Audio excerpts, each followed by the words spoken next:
কোনটা বিশ্বাসযোগ্য? হয়তো দুটোই। একদিকে ভেনেজুয়েলায় আগ্রাসনের উদ্দেশ্যে ক্যারিবীয় অঞ্চলে সামরিক উপস্থিতি বাড়াচ্ছে যুক্তরাষ্ট্র। আরেকদিকে ভেনেজুয়েলার প্রেসিডেন্ট নিকোলাস মাদুরো দাবি করেছেন গত মাসের শেষ দিকে মার্কিন প্রেসিডেন্ট ডোনাল্ড ট্রাম্পের সঙ্গে টেলিফোনে তাঁর সৌহার্দ্যপূর্ণ আলাপ হয়েছে।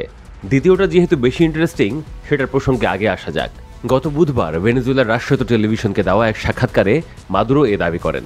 সাক্ষাৎকারে মাদুরো বলেন যে প্রায় 10 দিন আগে ট্রাম্পের সঙ্গে তার ফোনে কথা হয়েছে। আন্তর্জাতিক সংবাদ মাধ্যমে যুক্তরাষ্ট্র ও ভেনেজুয়েলার উত্তেজনাপূর্ণ সম্পর্ক নিয়ে নানা ধরনের খবর বের হওয়ায় শেষ পর্যন্ত তিনি ট্রাম্পের সঙ্গে ফোনালাপের বিষয় নিয়ে কথা বলার সিদ্ধান্ত নিয়েছেন।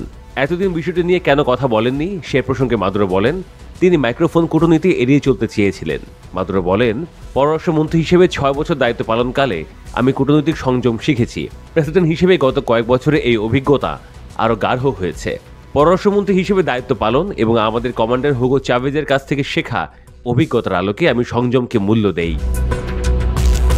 মাদুরো বলেন, এই ফোনালাপ ভবিষ্যতে পারস্পরিক সম্মানের ভিত্তিতে সংলাপের দরজা খুলে দিতে পারে এমন সম্ভাবনাকে তিনি স্বাগত জানান।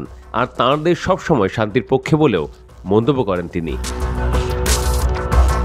তবে মাদুরো বলেন, তিনি ট্রাম্পের সঙ্গে কথোপকথন নিয়ে বিস্তারিত আর কিছু বলতে চান না, কারণ তার কাছে সংযম ও সম্মান বেশি গুরুত্বপূর্ণ। গত রোববার ট্রাম্প জানিয়েছিলেন তিনি ভেনেজুয়েলার প্রেসিডেন্টের সঙ্গে ফোনে কথা বলেছেন। এমন এক সময় ট্রাম্প ও মাদুরো ফোনে কথা বললেন যখন ওয়াশিংটন ও কারাকাস গত কয়েক বছরের মধ্যে সবচেয়ে বড় কূটনৈতিক সংকট পার করছে। যেহেতু সমঝোতা ও শান্তি স্থাপন এখনো হয়নি, সেহেতু কূটনৈতিক উত্তেজনা বাড়তেই পারে। সেই সূত্রে বলা যায়, উত্তর আমেরিকার ক্যারিবীয় অঞ্চল পুয়ের্তো রিকোতে উপস্থিতি বাড়াচ্ছে মার্কিন সেনাবাহিনী। ভেনেজুয়েলার উপর চাপ বাড়ানোর অংশ হিসেবে সেখানে যুদ্ধবিমান, নৌবাহিনীর জাহাজ এবং অতিরিক্ত সেনা মোতায়েন করেছে পেন্টাগন।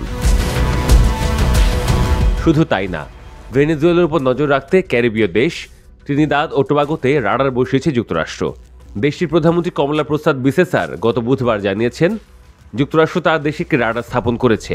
ভেনেজুয়েলার মাদক পাচার কার্যক্রমে ও নিষিদ্ধ ঘোষিত তেল রপ্তানিতে হ্রাস টেনে ধরার জন্যই মূলত ট্রাম্প প্রশাসন এই উদ্যোগ নিয়েছে। মাদুরো সরকারকে উৎখাতের মার্কিন চক্রান্তে কমলাও জড়িত এমন অভিযোগ তুলেছে কারাকাস। তবে এসব অভিযোগ অস্বীকার করেছেন ক্যারিবীয় দ্বীপ রাষ্ট্রটির নেতা। এমনকি তার দেশের ভূখণ্ড ব্যবহার করে ভেনেজুয়েলায় হামলা হতে পারে এমন সম্ভাবনাও উড়িয়ে দিয়েছেন কমলা।